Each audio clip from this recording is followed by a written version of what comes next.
Operación Espátula presenta Desde el Púlpito con el pastor Salatiel Bonilla.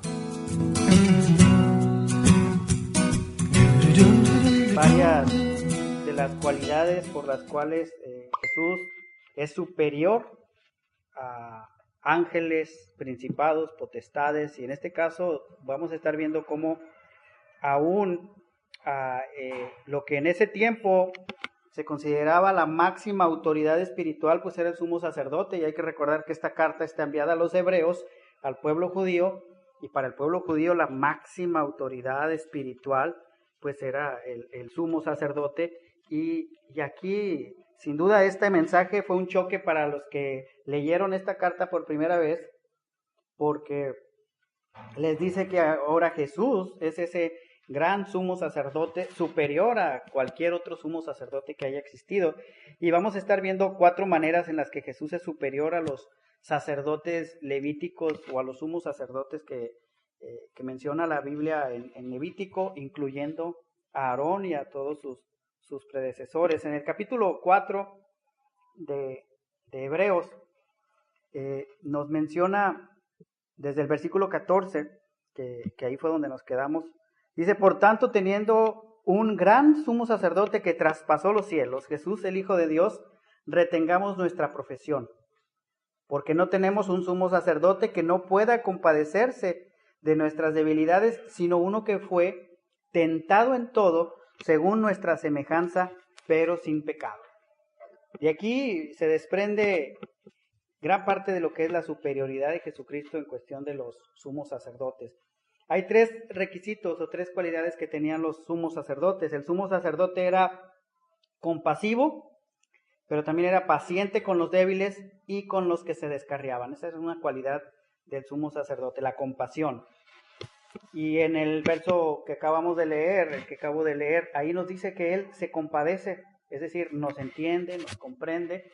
No es alguien que no tenga pues misericordia, ¿no? O que le valga cómo somos nosotros, sino que dice, no, nos entiende.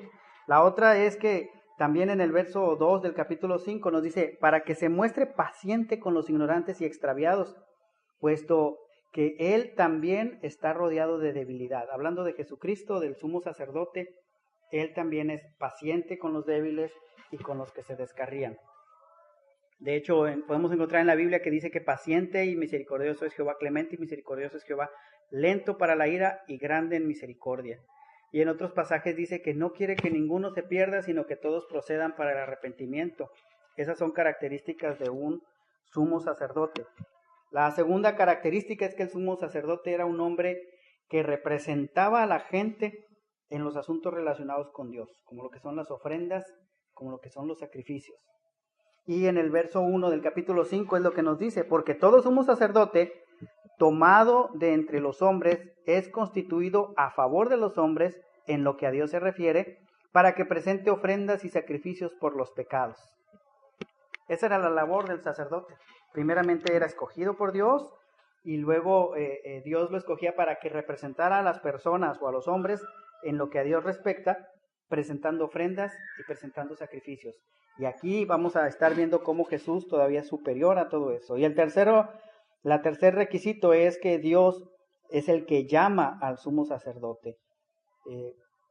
Los sumos sacerdotes no eran elegidos por voluntad pública, no eran por elección popular. Dios los escogía directamente.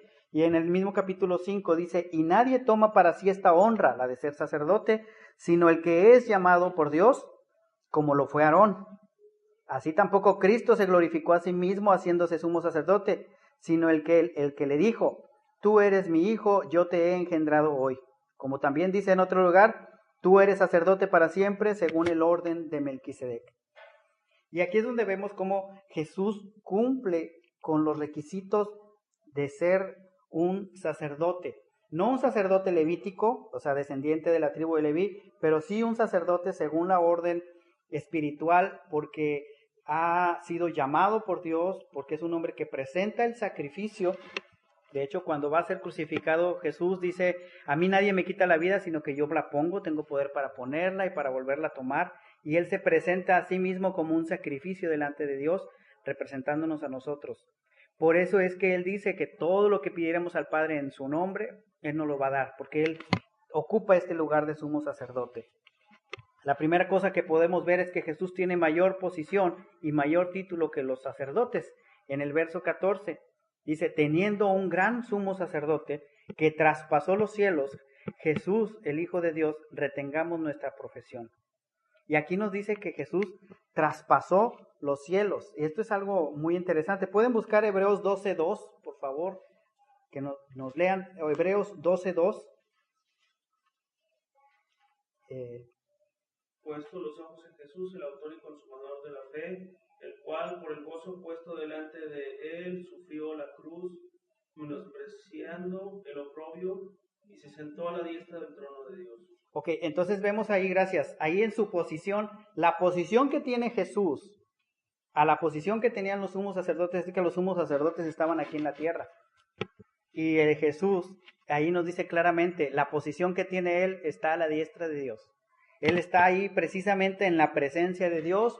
La posición de Él es mayor, superior a la de cualquier otro sumo sacerdote.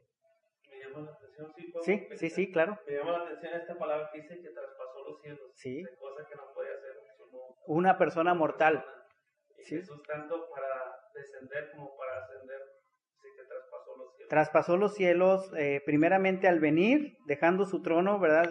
Hay un pasaje donde menciona que Jesús se hizo hombre y al hacerse hombre dejó su trono, vino y se hizo hombre y se encarnó. Y luego todavía siendo hombre se hizo el más humilde de los hombres. Pero después en la condición de hombre, Dios lo exaltó hasta lo sumo y luego lo lleva otra vez hasta los cielos, como diciendo, dejas algo y te humillas y luego lo vuelves a adquirir ya por mérito, ¿verdad? Y otra cosa, que no solamente eso, sino que dice que también fue a lo profundo de la tierra, ¿no? Cosa que no podía hacer otro. Se fue de un polo a otro polo, de extremo a extremo, cosa que ningún sumo sacerdote, ningún sacerdote, y aquí podríamos llamar ningún ministro, ningún pastor, ninguna persona, por muy usada que sea por Dios, por mucha unción que traiga, nunca ninguna persona va a poder llegar a esa posición que tiene Jesús, de haber dejado su trono de gloria, de poder descender y luego todavía ir a lo más profundo y luego volver a tomar ese orden superior, porque la posición que tenga cualquier sumo sacerdote, cualquier ministro de la palabra, cualquier persona ungida, la posición es terrenal simplemente. Y la de Jesús como sumo sacerdote, su posición es espiritual, por encima y por debajo. Por eso es que dice que para que en el nombre del Señor Jesucristo se doble toda rodilla de los que están en los cielos, de los que están en la tierra y aún debajo de la tierra, menciona la Escritura. Entonces su posición es mucho mayor, pero también su título. Jesús se hizo humano y Él es el hombre que vivió entre nosotros, que era lo que mencionaba ahorita. Hebreos 4:14, lo acabo de leer, dice que por tanto teniendo alrededor nuestro gran sumo sacerdote que traspasó los cielos, Jesús el Hijo de Dios, dice, retengamos nuestra profesión. En el 15 nos dice, porque no tenemos un sumo sacerdote que no pueda compadecerse de nuestras debilidades, sino uno que fue tentado según nuestra semejanza, pero sin pecado. Y en este punto de que nos habla de que Jesús en su posición humana fue tentado, es porque realmente Jesús tuvo tentaciones como las tenemos nosotros. También Jesús tuvo hambre, tuvo sed, tuvo cansancio, tuvo, las tentaciones, no nada más las tentaciones que leemos en Mateo capítulo 4, donde Satanás va y lo tienta, pero también tentaciones. Dicen que todas las tentaciones vienen primero en la mente. Primero viene una idea y luego ya hacemos esa idea. Para que sea tentación es que nos debe de llegar a la mente. Y después ya nosotros decidimos si cedemos a esa tentación o no, pero los pensamientos llegan. Y sin duda, también en la mente de Él llegaron pensamientos de hacer cosas. Incluso algunos interpretan la oración de Jesús cuando está en el huerto de Getsemaní, donde si es posible de mí pasa esta copa, pero no sea lo que yo quiero, sino lo que tú. Era esa tentación de decir, oye, es muy pesado lo que se me viene, busquemos otra manera. Vienen, o sea, Él sabe lo que es a ser tentado. pero dice que nunca pecó. Ahora, nunca el ser tentado se considera pecado. El ceder a la tentación, ese sí es el pecado, pero Jesús fue tentado, y es lo que nos menciona ahí en el verso 15, que Él se puede compadecer de nosotros porque fue tentado en todo, según nuestra semejanza. Y cuando pensamos en esto, muy pocas veces se habla, pero si somos honestos, tenemos que entender que Jesús también fue tentado con mujeres. En su ministerio había muchas mujeres alrededor. Fue tentado tal vez cuando lo golpeaban a querer responder. Fue tentado como un hijo a querer desobedecer. Fue tentado a querer hacer cosas que no estaban bien o a querer simplemente no cumplir el propósito por el cual Dios lo llamó. Él también fue tentado. Dice que fue tentado en todas las cosas, en todas las que nosotros nos puedan tentar. Y prácticamente somos tentados en 3 áreas. Decía Pablo, en la vanidad de los ojos, ¿verdad? En lo que vemos, en lo que deseamos de cosas materiales o en lo que queremos ser, en tener fama, tener renombre, ¿no? Y básicamente las tentaciones de Satanás a Jesús fueron en esa área. Oye, pues tienes hambre, una necesidad física que es normal, todos tienen, pues dile a la piedra que se convierta en pan. Y tal vez Jesús sí decía, bueno, pues yo puedo hacerlo, ¿verdad? Podía hacer brotar agua en el desierto, en fin, no sé. Son en cuestión de necesidad, él podía hacerlo. Pero también le dijo, mira, pues toda esta gloria de reinos te voy a dar yo si tú me adoras. O también cuando lo manda al pináculo del templo, muestra a ver si Dios realmente está contigo. O sea, aviéntate, al cabo Dios va a mandar a sus ángeles a ver, que se note el respaldo, ¿no? Que se vea que tú eres el Hijo de Dios. Y a veces tenemos nosotros mismos esas tentaciones, independientemente de cuál sea en específico, pero en general son las mismas, porque son necesidades físicas, porque son necesidades emocionales o cuestión de que nuestra mente desea tener cosas, o porque a veces queremos renombre, ¿no? Necesidades afectivas o necesidades de como dice Maslow en la escala de valores, de plenitud, de que queremos llegar a la cima de la montaña, ¿no? De tener el reconocimiento. Jesús también es mayor por compasión que los sumos sacerdotes terrenales. Una característica que pasaba con los sumos sacerdotes, y más en el tiempo de Jesús. A Jesús le tocó que cuando Jesús estaba en la tierra, el sumo sacerdote era Caifás, y no se miraba muy compasivo Caifás. Dice en el verso 15, porque tenemos un sumo sacerdote precisamente que se compadece de nosotros. Y el hecho de él haber sido tentado en todas estas maneras hace que él nos entiende. Él nos entiende, él sabe. Él dice en la Escritura, él sabe de qué cosas tenemos necesidad.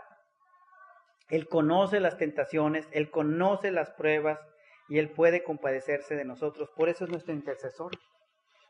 No hay manera de que nosotros digamos, pues es que Dios no sabe lo que yo siento, no sabe lo que yo pienso. No, sí sabe porque ya vivió nuestra vida y más aún, no vino a vivir, y eso es muy importante, de que cuando Jesús vino y se hizo humano, no vino a vivir en el palacio, no fue el hijo del hombre más rico del mundo, no fue el empresario exitoso, no fue el hombre al que no le faltaba nada, sino al contrario, nació en un lugar humilde, nació en una familia de la cual la gente hablaba y rumoraba, nació en una colonia, se crió en una colonia o en un barrio pobre, en un barrio donde la gente decía, de Nazaret podrá salir algo bueno. Era un lugar sin futuro, sin mucho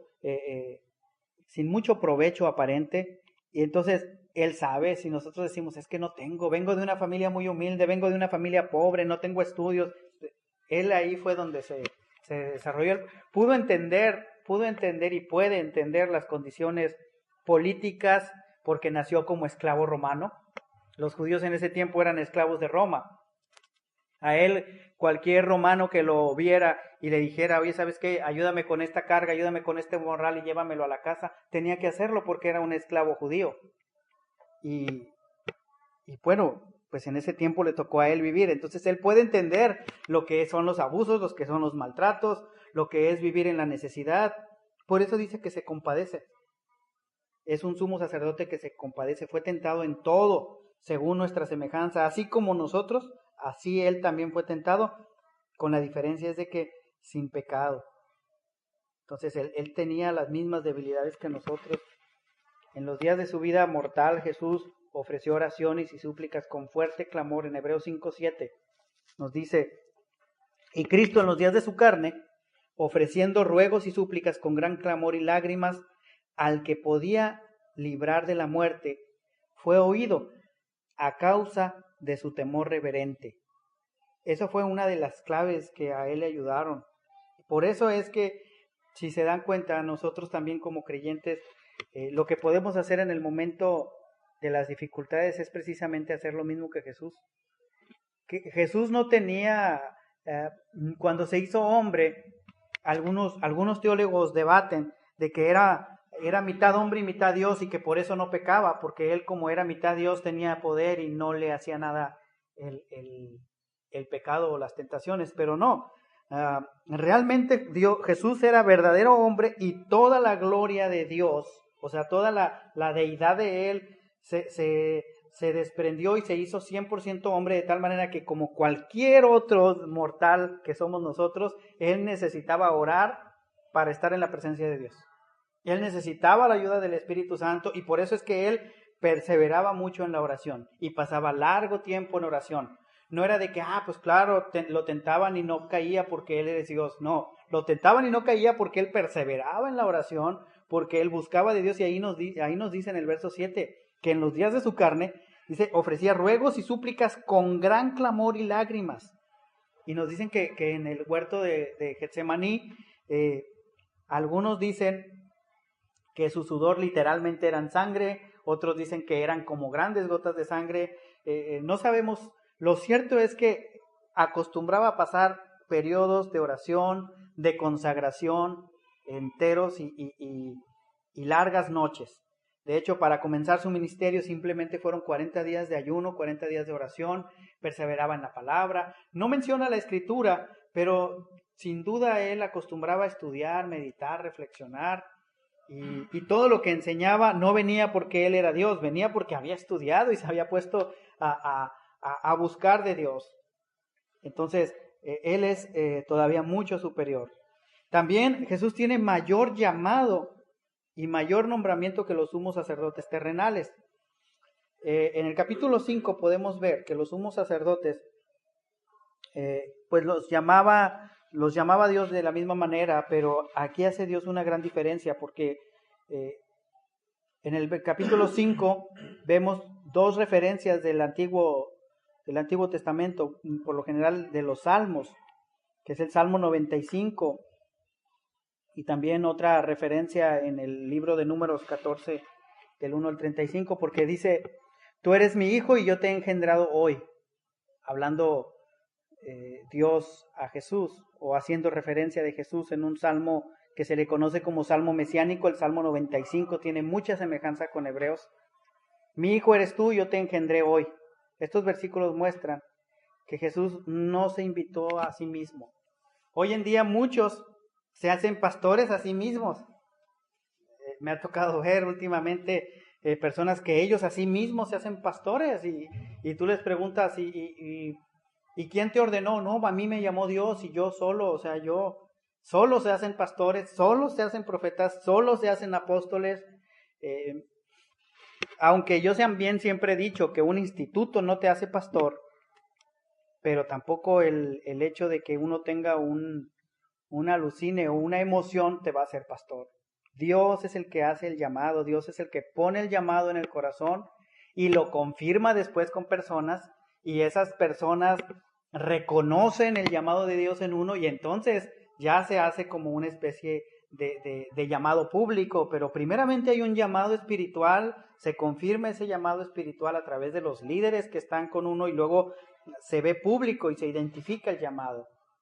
Mismo Jesús públicamente se reconoció el llamado de él cuando fue bautizado y se abrieron los cielos y una voz que se escuchó, este es mi hijo amado en el que tengo complacencia. Y después en otra ocasión también se volvió a escuchar una voz que dijo, este es mi hijo amado, a él oíd.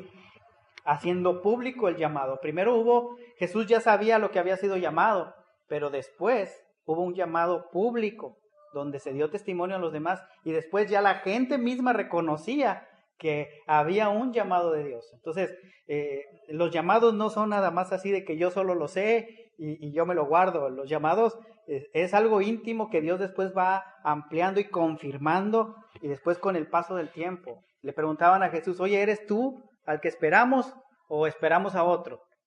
Y Jesús les dice, no, pues ve y dile a Juan, porque Juan fue el que mandó preguntar, Juan el Bautista, y le dijo, mira, dile que los cojos andan, los ciegos ven, los sordos oyen, y es predicado el evangelio a los pobres. Con eso Juan dijo, no, ¿sabes qué? Sí es.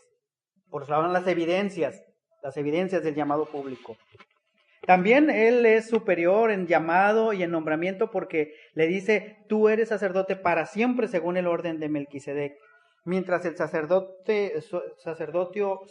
levítico era mientras estaban con vida en la tierra, en este caso se da un sacerdocio permanente y eterno, según el orden de Melquisedec. El autor de Hebreos enfatiza que Jesús cumple los requisitos para ser sumo sacerdote porque Dios lo llama. Dios llamó a él, a Jesús.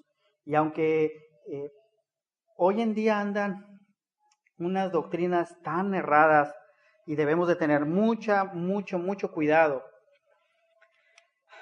Anda de moda el falso mesianismo y tengo que aclarar que es falso mesianismo porque están tergiversando estos pasajes precisamente donde hablan de Jesús como sumo sacerdote, diciendo que Jesús pues no pudo haber sido sumo sacerdote porque no era levita y que su sacerdocio es un sacerdocio simbólico y bueno, sacan un montón de cosas de contexto. Escuchaba yo a una persona hace unos días que estaba dando su enseñanza de este género y mencionaba precisamente de los cristianos que el cristianismo comenzó en el siglo III, decía él, que comenzó en Roma por Constantino y que ahí hubo por primera vez cristianos.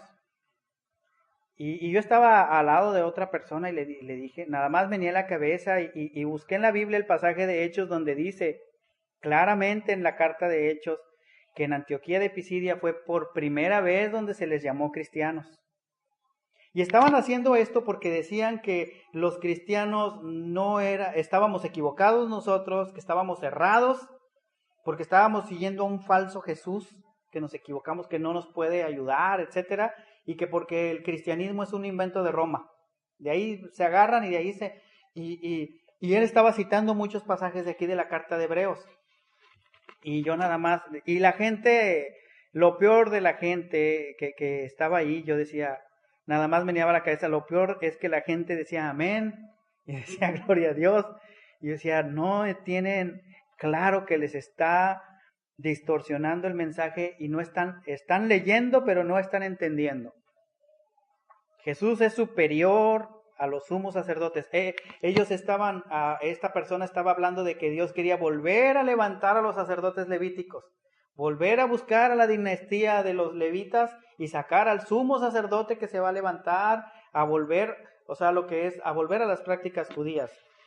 Yo nada más decía en mi mente, les hace falta leer la carta de Gálatas, donde dice Gálatas insensatos, ¿quién los fascinó? ¿Quién los encantó? ¿No? ¿Quién los hechizó? Pero bueno, en esta carta de Hebreos vemos claramente cómo es Jesús superior a todo esto. Ni el mesianismo o los falsos mesiánicos pueden contra esta gran verdad. Jesús tiene mayor obediencia que los sumos sacerdotes terrenales también. Nosotros vemos que Jesús fue obediente hasta la muerte y la muerte de cruz. El cuarto requisito que Jesús cumple es su obediencia y los sumos sacerdotes terrenales como Aarón no fueron completamente obedientes. La primera cosa que vemos con Aarón es que Aarón desobedeció cuando hizo el becerro de oro para los israelitas en Éxodo 32. Pero en los días de su vida Jesús, vuelvo a decir, Jesús ofreció oraciones y súplicas con fuerte clamor y lágrimas al que podía salvarlo de la muerte. Dice, y fue escuchado por su reverente sumisión. Y esto es clave. ¿Por qué fue escuchado Dios? ¿Por qué fue escuchado Jesús? Por su sumisión. Y una de las cosas que aprendíamos la semana pasada es que las promesas de Dios son fieles, las promesas de Dios se cumplen, pero también las promesas de Dios son condicionales. Y depende nuestra obediencia de si se cumple o no se cumple esa promesa.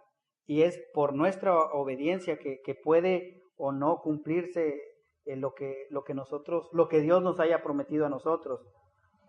Aun cuando Dios hace promesas, hay ciertas condiciones con las que tenemos que cumplir para recibirlas. Uno puede decir, es que Dios me prometió esto, es que Dios me prometió, incluso Dios nos promete salvación, pero aún hay condiciones que tenemos que cumplir para ser salvos. Es que Dios nos prometió vida eterna, pero hay condiciones que tenemos que cumplir para tener esa vida eterna. Y una de las condiciones precisamente es la obedecer.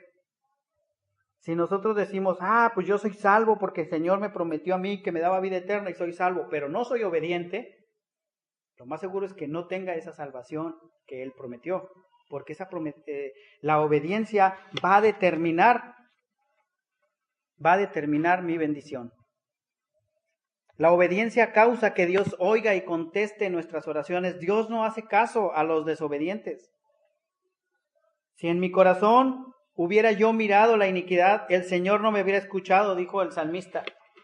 Salmo 66, 18. En el Evangelio de Juan dice, si permaneces en mí y mis palabras permanecen en ustedes, entonces pidan lo que quieran. Dice también Santiago que la oración eficaz del justo puede mucho, y cuando hablamos de un justo hablamos de alguien obediente. Dice, amados, si nuestro corazón no nos reprende, confianza tenemos en Dios. Cualquier cosa que pidiéramos la recibiremos de Él porque guardamos sus mandamientos, y esto nos habla de obediencia, y hacemos las cosas que son agradables a Él. Dicen que un pecador hablaba con un predicador y el pecador se quejaba de que Dios no le contestaba sus oraciones, como muchos. Este pecador se quejaba de que Dios no le contestaba y este predicador le dijo que cuando aprendas a obedecer, Dios escuchará tus oraciones. Muchas veces nosotros aún podemos decirle, Señor, ¿por qué no contestas mi oración? ¿Por qué? Si yo te estoy pidiendo. Y muchas veces interpretamos mal pensando de que porque oramos mucho Dios nos va a contestar. Pero Dios no nos contesta porque oremos mucho o porque oremos poco. Dios nos contesta porque somos obedientes y fieles a Él. Si nosotros vivimos obedientes y fieles a Él, no importa si es mucho o es poco, Dios va a contestar porque somos agradables a Él. La obediencia es algo que tenemos que aprender por la experiencia. De hecho, a veces es triste que hemos necesitado la disciplina para aprender a obedecer. Cuando en la escuela decían que a las 8 de la mañana es la entrada, tal vez se nos hacía fácil y podíamos llegar a las 8:05, a las 8:10, pero no es hasta que te quedas afuera del salón o afuera de la escuela y no te dejan entrar, cuando dices, ¿sabes qué? La otra, voy a obedecer. Cuando nuestros padres nos decían, recojan la basura, saquen esto, hagan lo otro, hagan las tareas de la casa, y no las hacíamos, y venía una disciplina, entonces aprendíamos a obedecer. A veces la misma experiencia nos ayuda a obedecer. Dice en Hebreos 5:8, dice, y aunque era hijo, por lo que padeció, aprendió la obediencia.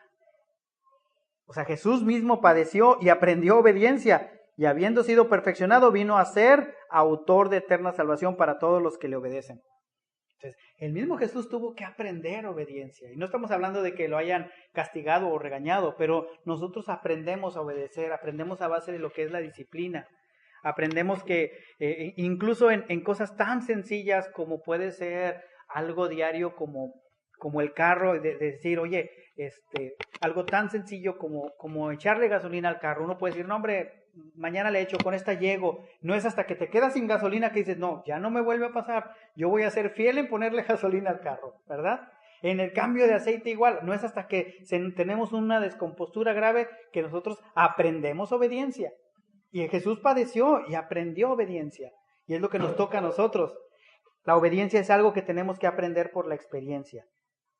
A veces por mucho que nos digan no aprendemos. Otras veces aprendemos a la mala, pero en otras veces aprendemos a la buena. Es la manera más divertida de aprender. Un niño puede aprender a estudiar por las recompensas del padre o del maestro. O sea, no siempre es por la mala que aprendemos, las experiencias no siempre son malas. Por ejemplo, a veces cuando el niño se levanta temprano, ya se bañó, se lavó sus dientes y está listo para ir a la escuela temprano, es recompensado por los padres y aprende y dice, ¿sabes qué? A la otra lo vuelvo a hacer. Y aprendió a la buena.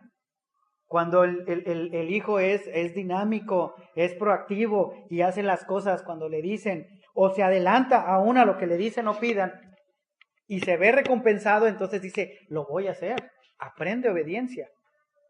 Cuando nosotros como creyentes vamos a la oración y vamos a la palabra y somos bendecidos en la oración, somos bendecidos en el estudio de la palabra, aprendes obediencia y dices, ¿sabes qué? Voy a perseverar en esto. Y es por la buena, no es por la mala. Entonces, la experiencia no necesariamente tiene que ser mala. También podemos aprender por las buenas. Jesús aprendió a obedecer, aunque a veces significara sufrimiento, no necesariamente. Él no se rebeló ni pecó en el proceso. No es necesario que luchemos contra la voluntad de Dios y aprender a la mala.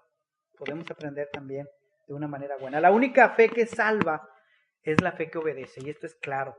En el verso 9 del capítulo 5 dice, y habiendo sido perfeccionado, vino a ser autor de eterna salvación para todos los que obedecen. Y aquí es claro, porque mientras Juan en el Evangelio dice, porque de tal manera amó Dios al mundo porque de tal manera amó Dios al mundo, ¿se lo saben? Porque de tal manera que ha dado a su Hijo unigénito, para que todo aquel que en Él cree no se pierda, mas tenga vida eterna. Y a veces nosotros nos quedamos con que creer es todo.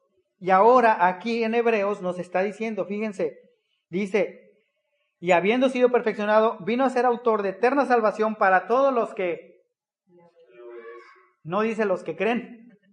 Y a veces pensamos, no, yo creo.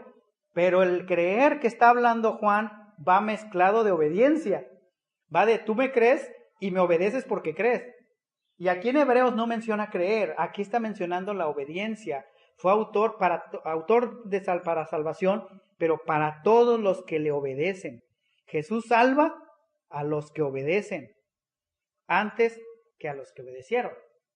No es el yo obedecí, hice caso, yo pasé al frente, levanté la mano en la campaña, obedecí. No, dice a todos los que obedecen. Yo me mantengo obedeciendo, yo soy obediente.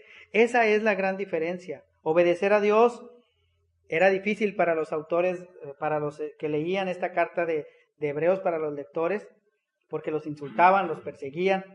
Algunos de ellos fueron encarcelados, fueron asesinados. Y obedecer a Jesús le costó a muchas personas sus riquezas, sus posesiones. Pero lo mismo sigue pasando el día de hoy. Obedecer a Jesús nos sigue costando a nosotros dejar cosas, dejar comodidades.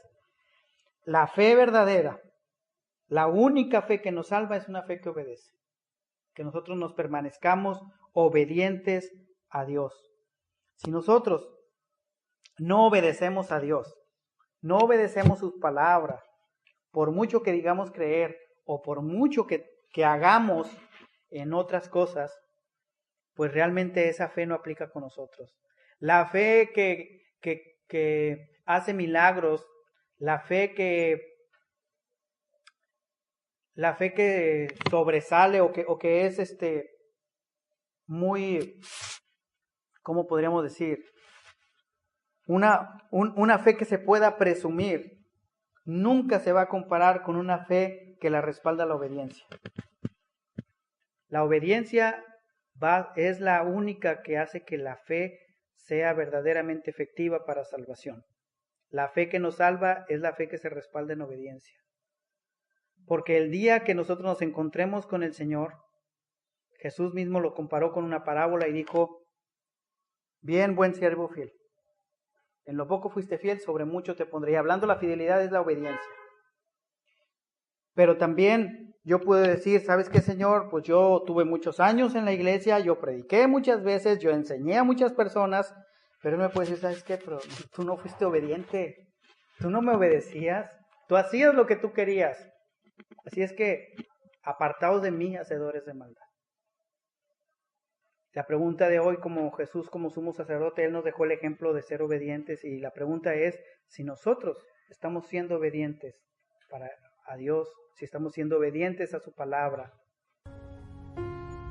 Amigo que me escuchas, has oído un mensaje muy especial de Dios para tu vida. La historia nos dice que desde que Dios creó al hombre y a la mujer, los puso en un lugar muy especial. Imagínatelo, un hermoso jardín rodeado de árboles y flores de todos colores, un clima sensacional. Y lo más increíble, gozar de la misma presencia de Dios. La relación entre el hombre y Dios era entonces muy estrecha y de mucha camaradería. Gozaban de una gran amistad. Sin embargo, había una tercera persona en discordia entre el hombre y la mujer: el diablo. Este puso una tentación a ellos y cayeron cometiendo pecado. Lo más lógico era que el hombre y la mujer se acercaran a Dios y le pidieran perdón por lo que habían hecho.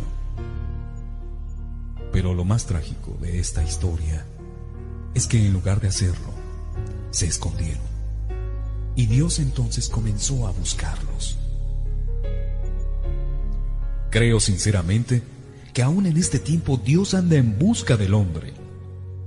Y lo más triste es que el hombre continúa escondiéndose de Él, en el trabajo, en una relación, en los bienes materiales, en la religión. Lo que más anhela Dios es que tú y yo nos dejemos encontrar por Él. Ahora nos toca a nosotros. El mensaje que acabas de escuchar es otro intento de parte de Dios para que te acerques a Él. Lo que Él más anhela es entrar en tu corazón y darte la vida eterna como un regalo. ¿Quisieras hacerlo? Repite conmigo esta sencilla oración de invitación. Dios, gracias por la vida que me has dado hasta este momento. Gracias por tu gran amor demostrado en la persona de tu amado Hijo Jesucristo, quien murió en la cruz para el perdón de mis pecados. En este momento, decido abrir la puerta de mi corazón y te pido, Jesucristo, que entres a morar en mí. Dame la seguridad de la vida eterna. En el nombre de Jesucristo. Amén. Si hiciste esta oración, la promesa de Jesucristo es esta: de cierto os digo que el que cree en mí tiene vida eterna. Juan 6:47. Que Dios te bendiga.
Lo que puedo ver.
superas mis sueños y mi realidad.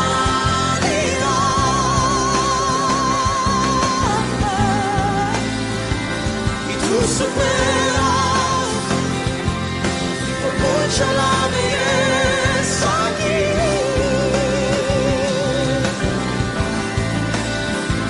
Es imposible que te pueda describir,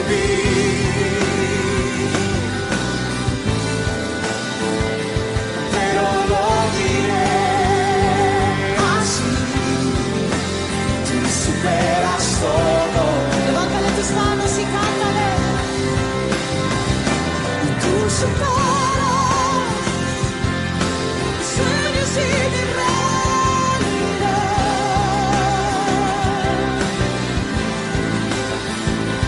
Tú superas por mucho la belleza aquí. Así es imposible que te pueda describir,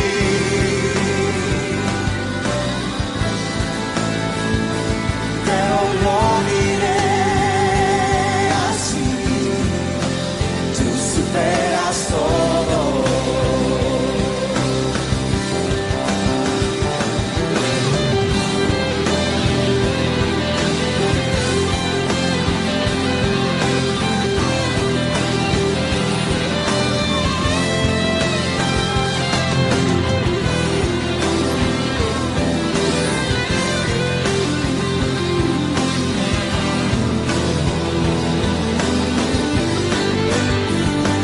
Tú superas mis sueños y mi realidad.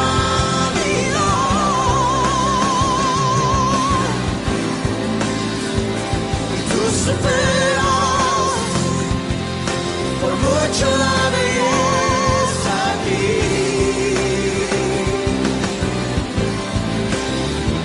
Es imposible que te pueda describir.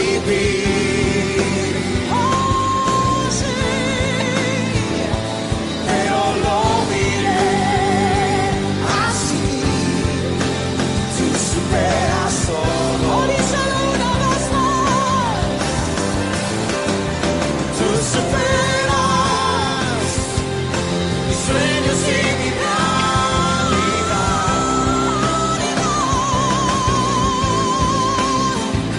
Y tú superas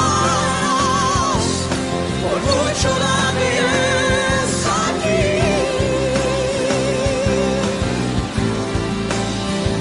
Es imposible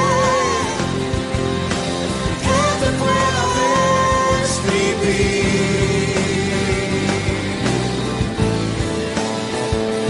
pero lo diré así. Tú superas todo. Pero lo diré así. Tú superas todo.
Operación Espátula presentó Desde el Púlpito con el pastor Salatiel Bonilla.